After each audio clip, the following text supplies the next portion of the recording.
Ito na mga kaibigan, kasya na. Ang pag-eskwela natin mga kaibigan, diretso lang dito mga kaibigan ang ating marking.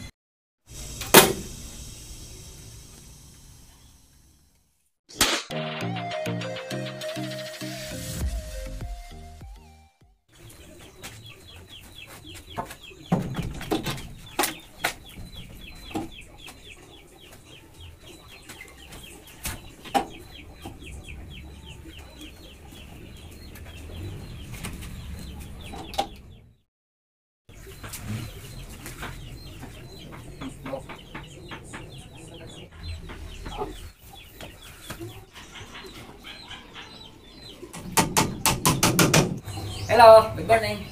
Welcome back to my channel. Nandito naman tayo ngayon. Mayroon akong tips na bibigay sa inyo. Paggawa ng window jam. Una sa lahat, nagpapasalamat tayo sa lahat nating mga viewers at saka subscriber kasi palagi kayo nandyan nagsuporta sa ating mga video. Ito ang malaking papasalamat ko sa inyo sa lahat ng sumusuporta sa atin. Ito ngayon, hindi tayo papayag mga kaibigan na sa lahat nating mga video wala kayong matutunan dito. Ito, ipakita ko sa inyo kung paano ito natin ginawa. Ito, tingnan natin.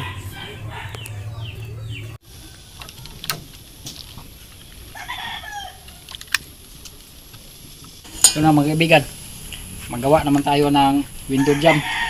Baka sabihin nyo na hindi na uso ang window jam. Kapag half lang na bahay mga kaibigan ang ating gagawin, kailangan natin ng kahoy na window jam. Kasi wala namang window jam na concrete man siguro mga kaibigan na ilagay natin doon sa half na bahay.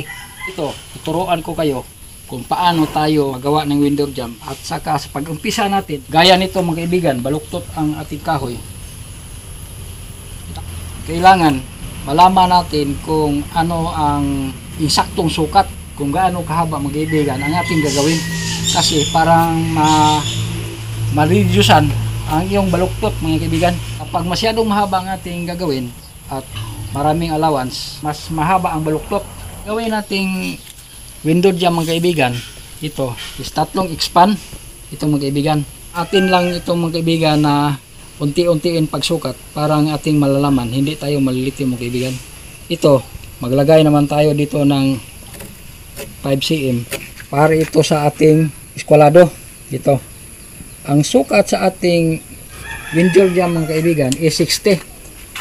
Ito ang standard na sukat sa ating window jam, 60. At saka dito maglagay tayo ng space dito sa mulyo natin mga kaibigan, 5 cm din. Mayroon na itong kunti na allowance. Dito naman tayo mag-umpisa pagsukat dito ng 60 cm. Mayroon naman tayo dito na 60 cm. At saka dito ang mulyo natin. Dito. Ito ang ikatatlong expand natin mga kaibigan is 60. Mayroon tayong allowance na kunti dito mga kaibigan. May allowance tayo kunti lang kapag baluktot ang ating kahoy na ginagamit.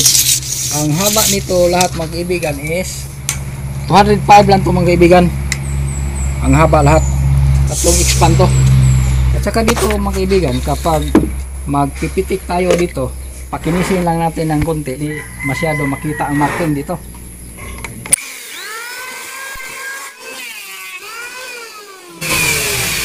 Dito sa kabila.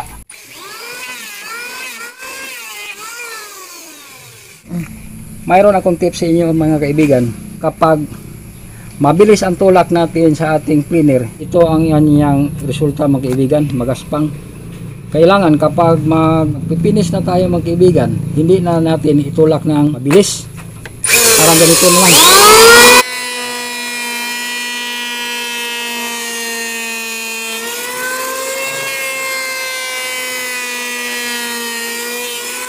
Compare nyo dito mga kaibigan, dito na mabilis ating tulak kanina at saka dito maliit lang ang lilihain natin. Kapag baluktot mga kaibigan ang ating kahoy, hindi natin maiwasan mga kaibigan, dito tayo sa may baluktot mamarking at saka dito sa kabila kasi 4 cm ang ating kapal dito. 4 cm ang ating kapal dito.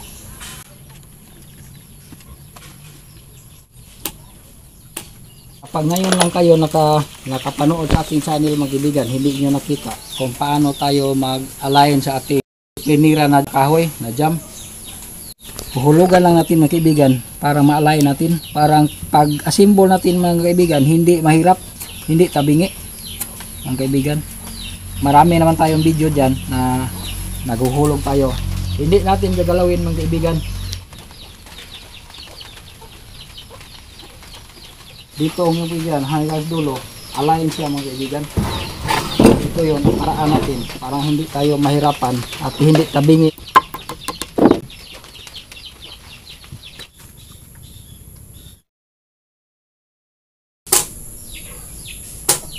Kapag dito tayo sa kabila mga kaibigan, mag-marking, tingnan natin, dito tayo. Sure tayo dito mga kaibigan.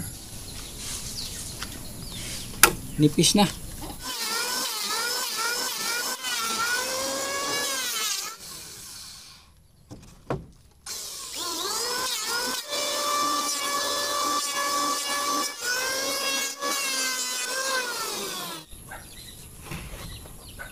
Ang lapad dito mga kaibigan is 12 cm. Ang gagawin nating window jam.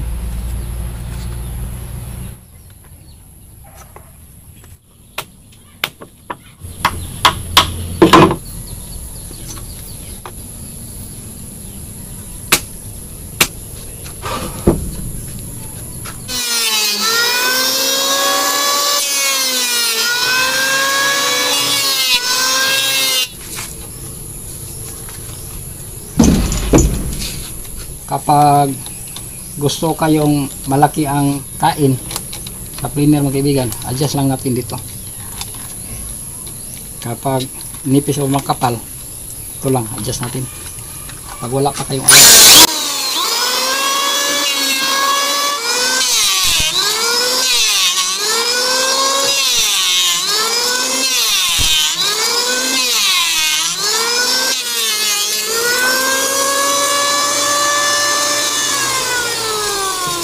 so mga kaibigan, kapag medyo manipis na siya, adjust naman natin ang blade. Kapag firme malaking kain sa ating blade, sa ating planer mga kaibigan, pati yung pitik kakainin.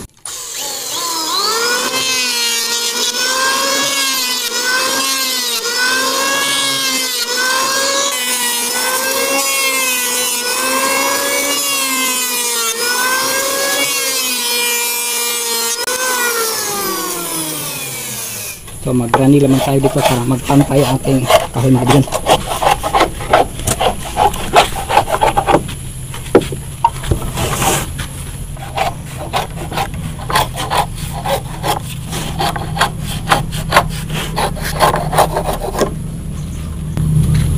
So mga kaibigan, doon man natin ito ilagay sa header. Ito, pantay ating pag-clip planer dito. Pakita ko maya sa inyo doon sa bottom mga kaibigan, hindi pantay ang planer natin doon kasi nakabaon man to sa semento. So ipapantay lang natin pag-planer ito.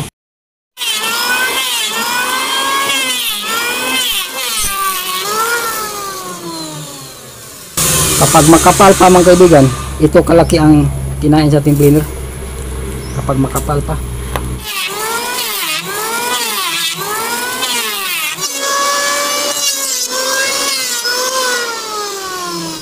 ito mga kaibigan, center heart to. Subok, center heart. Ito, pantay to. Ito, mayroon na tayong napipiniran dito. Ang aking pakita sa inyo mga kaibigan, ito lang makakuha kayo ng mga ideya. Tsaka dito. Dito mga kaibigan, hindi pantay ating pagpipliner dito kasi buto man to sa ating gagawing window jam. Slide lang natin mga kaibigan. Parang ganito. Slide lang natin kasi dito man to makabaon sa semento. Ganyan ang pastada nito.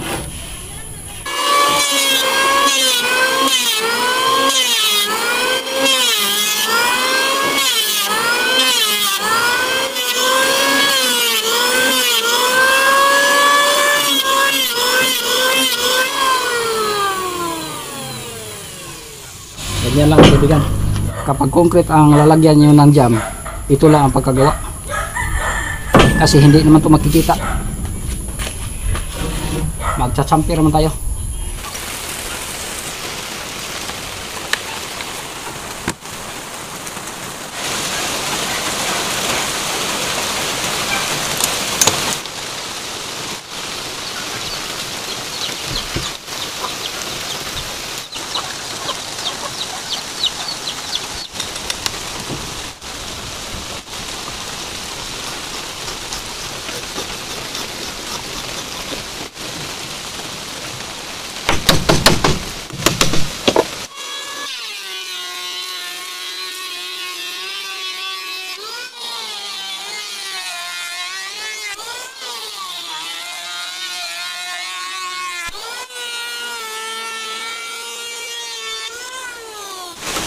So mga kaibigan, 5 cm ang champion natin dito para hindi istorbo sa screen kapag lagay tayo ng screen sa ating window jam.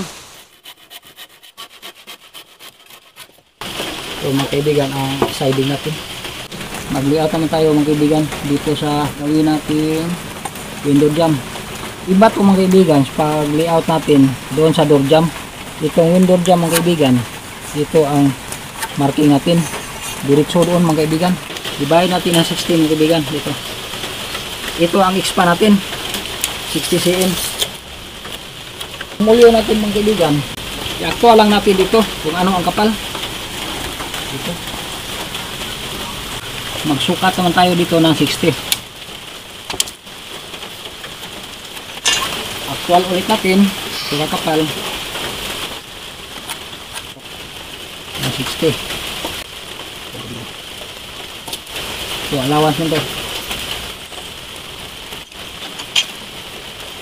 Ayan, magbubutas naman tayo dito. Parang hindi tayo mahirapan kung magsukat ng kaibigan. Eskwala lang ang gamitin natin pagsukat. Parang ganito lang. Saka dito. So, mga kaibigan, ang sa ating granil. Ito lang. At saka dito,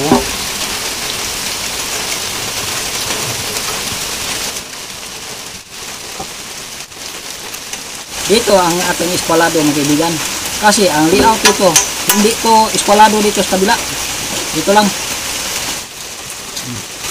ito ang eskwalado. Ang dating dito sa kabila, eskwalahan lang natin mga kaibigan. Ito siguraduhin natin mga kaibigan kung ano ang kapal dito mga kaibigan, wala pa to naka-chamfer, ito din ang kapal. At saka dito lang natin itatapat ang ating eskwala dito. Hindi ito eskwalado mga kaibigan. Tingnan nyo ang eskwalado ng kaibigan, malayo lang siya. Maya tingnan natin kung ano mangyari dito. Magbutas tayo dito. Kapag hindi natin bubutasan ito mga kaibigan, lalo na baguhan pa kayo, mahirap itong gawin. Kapag marunong na kayo, pwede na ito hindi butasan. Ito kahit iwagan natin ng konti dito sa likod ng kaibigan, okay ra.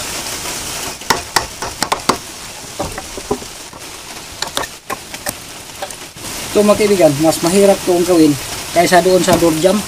Mahirap ito ng konti, lalo na pag layout ito.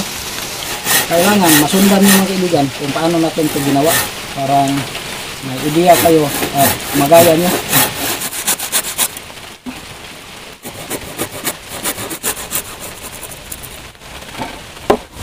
Linisin natin dito mga kaibigan kasi ito ang dahilan na mahirapan tayo pag pakasya. Hindi natin abot ito mga kaibigan. Dito lang pwede na.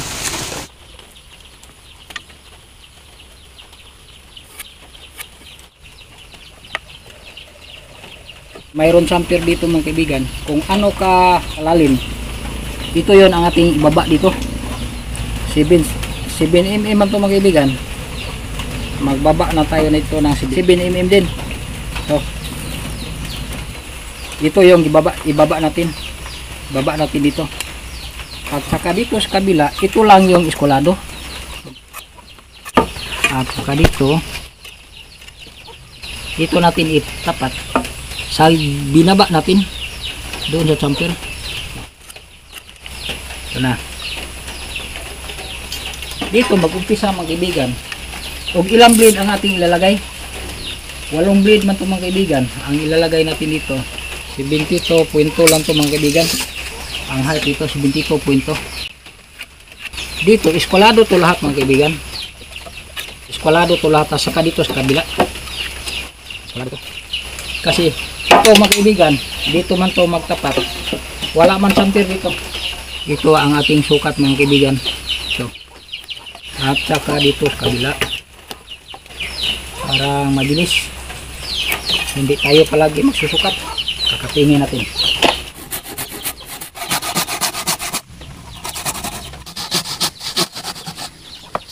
Nah. At saka dito sa kabila. So mga kaibigan, ang hirap to ng konti gawin, lalo na wala pa kayong ideya kasi hindi pantay ang layout ito. Ito ang cutting natin dito, hagdan mga kaibigan, pagka-cutting dito hindi pantay. Sana napanood nito at hindi niyo ma-forward kasi hindi nito magaya kapag hindi niyo makita lahat ano natin ito ginawa. Kailangan mga kaibigan, mayroon tayong marking kung saan ang harap. Ito mga kaibigan, ang harapan, kailangan tingnan natin, baka magkabaliktad. Ito ang harap natin. Kabaliktad pagka-layout mga kaibigan. Patay, hindi ito magkasiya mga kaibigan. Ito lang, pusukat natin. Ito. Mayroon man dito.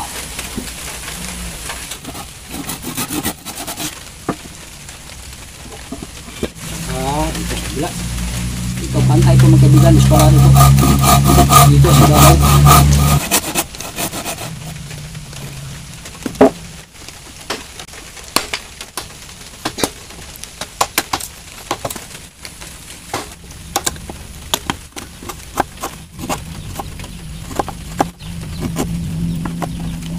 Ito mga kaibigan, ito yung nasa harap mga kaibigan. Kailangan markingan natin. Saka dito natin parang hindi tayo malito mga kaibigan kasi hindi ito pantay mga kaibigan. Doon sa ilalim ito yung nasa bottom hindi natin piniliran lahat.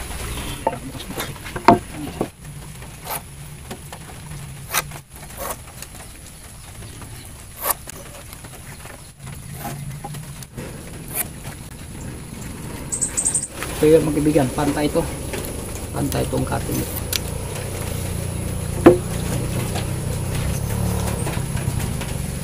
Pantay ang eskwala to. Tandaan natin ang harap natin dito kasi pag layout natin magbubutas man tayo dito mga kaibigan. Kailangan mga kaibigan hindi natin makalimutan kung saan ang harap. Baka makalimutan natin ay nako back job kasi hindi to magtukma mga kaibigan. Sa umpisa lang to mga kaibigan parang mahirap, pero kapag nakagawa na kayo mga kaibigan madali lang. So, butas man tayo dito. Tandaan natin male or female to mga kaibigan, kailangan hindi magbaliktad kasi kapag ito ang mabutasan mga kaibigan mahirap to gawin.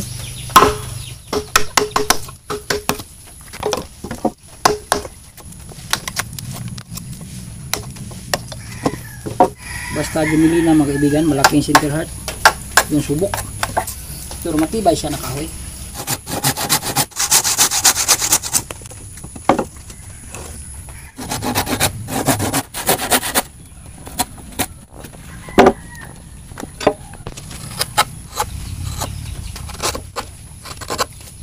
Dito sa kabila mga kaibigan, hindi na siguro natin ipakita sa inyo kasi mahaba ng oras.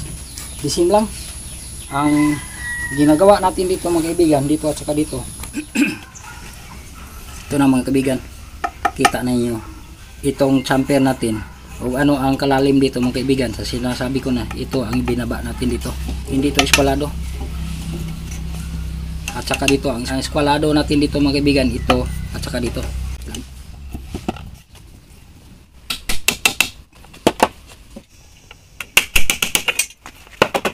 Magtemporary tayo ng pako dito mga kaibigan. mayroong maliit na hindi ko makasya mga kaibigan.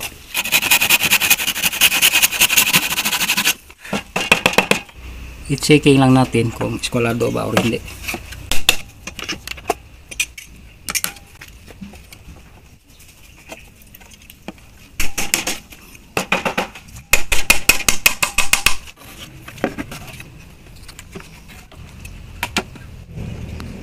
Palagi lang natin i-check mga kaibigan o eskwalado ba o hindi.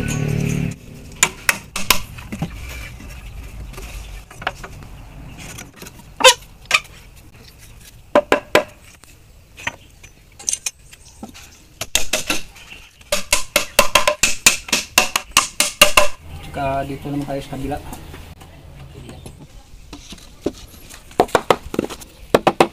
Tsaka mag-temporary naman tayo magpako dito. Parang masingitan natin mga kaibigan.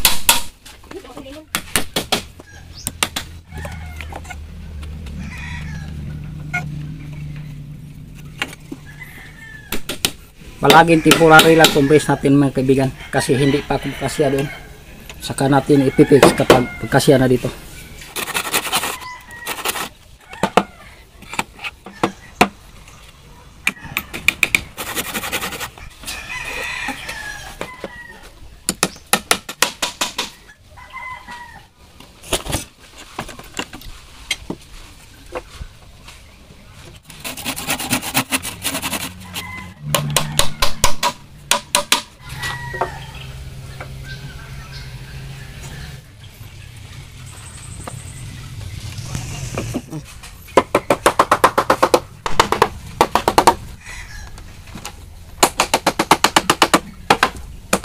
Pag magpapako tayo mga kaibigan, laging temporary mga kaibigan. Huwag mong idiretso kasi hindi pa tapos.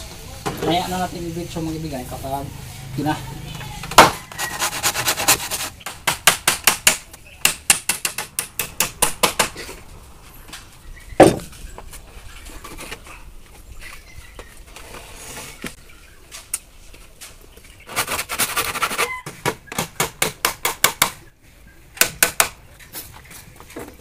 Dito na lang.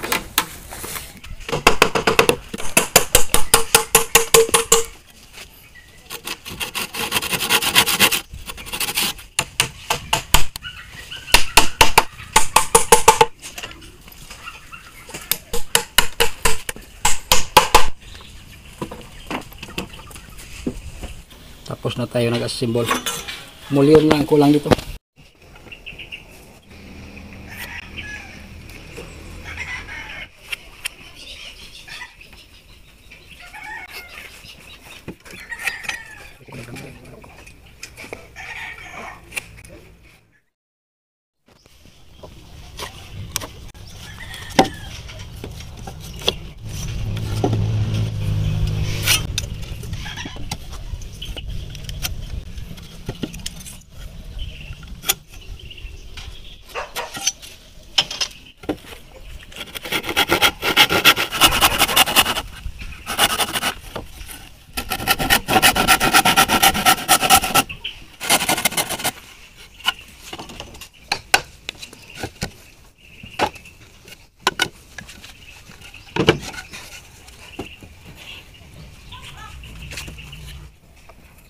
Ito mga kaibigan, ipakita ko sa inyo na itong pagkakating, ito mga kaibigan, ang pinaka mahirap gawin kapag ganito. Kapag ipilit nyo ito mga kaibigan, mayroon tong puwang dito. I-compare nyo dito mga kaibigan, kasi ito, katinganan pa man ito mga kaibigan. Ito, makita natin na mayroong puwang dito. Kapag kailangan mga kaibigan, katingan natin ng konti dito. Kapag ganito ang pagka-cutting, encounter kayo, katingan natin ng konti dito. Parang walang puwang ito mga kaibigan. Hindi natin ipilit mga kaibigan nga sakto na to kasi pangit tingnan kapag mayroong maliit na puwang dyan, butas. Ito, tingnan nyo, cutting pa tayo ng konti mga kaibigan kasi hindi natin malalaman mga kaibigan kung cutting lang tayo ng cutting, magkasya ba siya or hindi. Hindi ganyan ang pagkasukat natin. Kailangan i-try natin. Ganyan ang pagka-try mga kaibigan.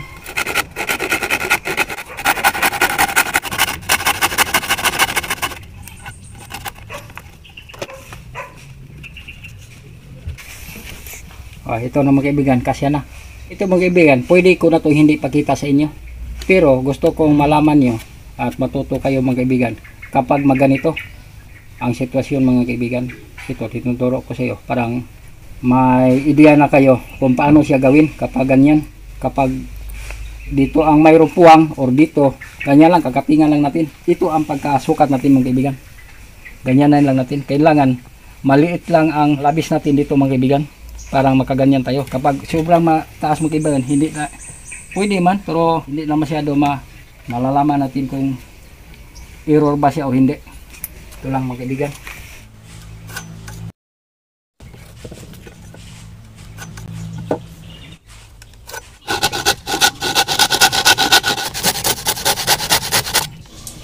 Ito na mga kaibigan.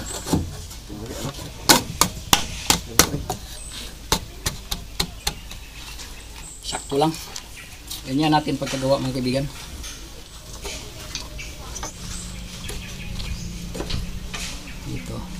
Dito tayo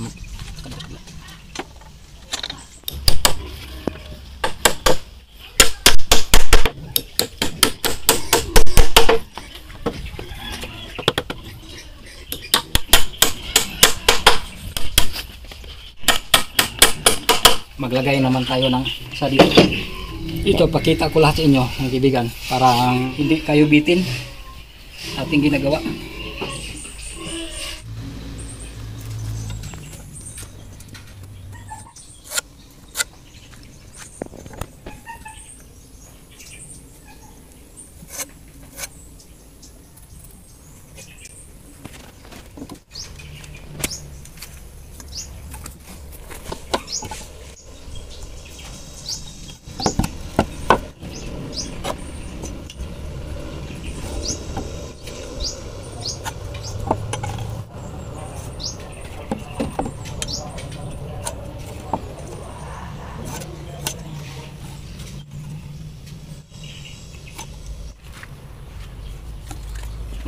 Sa pagkakating natin mga kaibigan, kailangan iwasan natin na masali yung marking natin. Outside tayo sa marking mga kaibigan pag cutting natin para hindi ito masushoot mga kaibigan.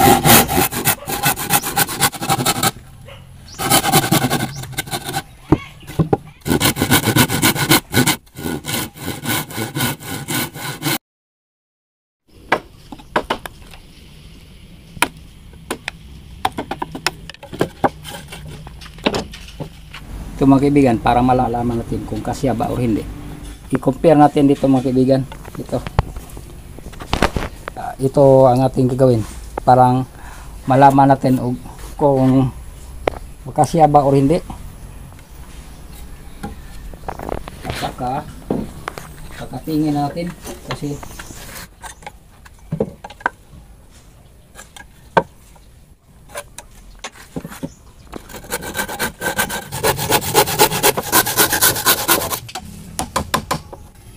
linisin lang natin kunti mga kaibigan.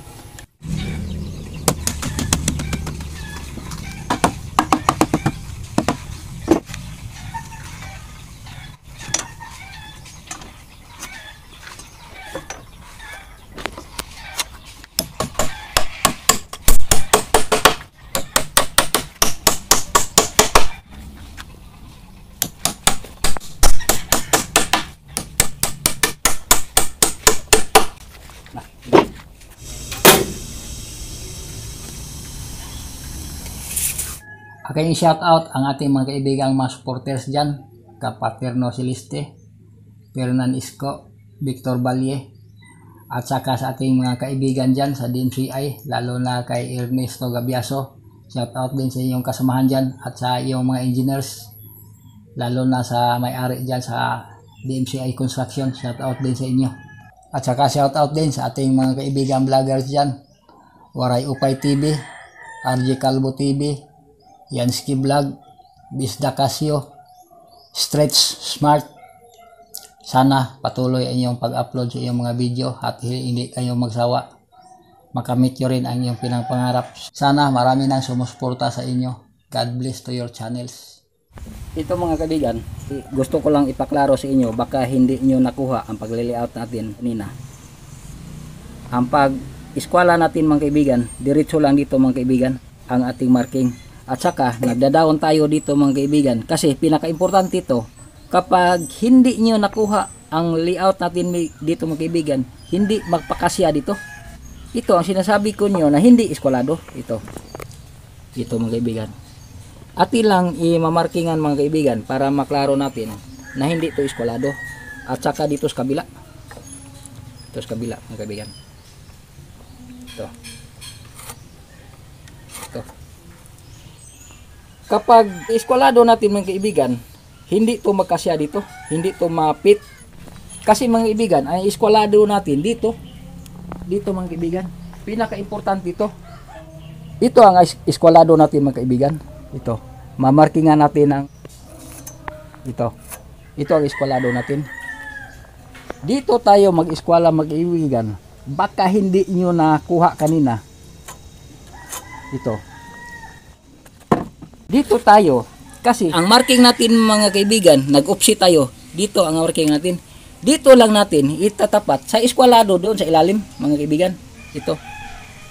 Ito siya mga kaibigan. Ito, nakita nyo mga kaibigan. Magmamarking dito. Kung mag-eskwala tayo mga kaibigan, dito ang eskwalado at saka dito.